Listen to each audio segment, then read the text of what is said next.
Hello viewers আপোনালোকক স্বাগতম জানাইছো মোৰ অন্য এটা ভিডিঅ'লৈ।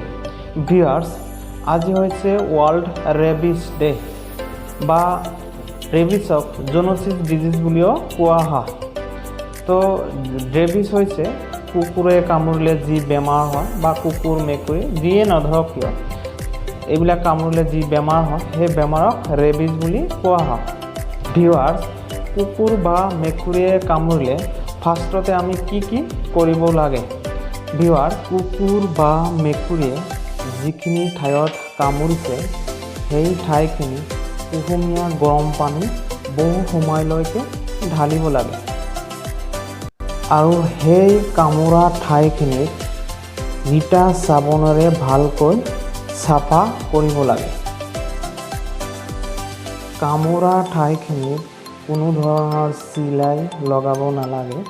চিলাই লগালে যদি ৰেবিছ ভাইৰাছটো থাকি যায় সেই ভাইৰাছটো ব্লাডত সোমাই যাব। সেইকাৰণে কুকুৰ বা মেকুৰী কামোৰা ঠাইখিনিত কোনো ধৰণৰ চিলাই লগাব নালাগে। সেই কুকুৰ বা মেকুৰীটো আমাৰ নজৰত ৰাখিব লাগে যাতে আমি জানিব পাৰোঁ কুকুৰটো জীয়াই আছে নে মৰি গৈছে। যিমান সোনকালে পাৰি হস্পিটেলত লৈ যাব লাগে আৰু ডক্টৰৰ লগত পৰামৰ্শ কৰিব লাগে।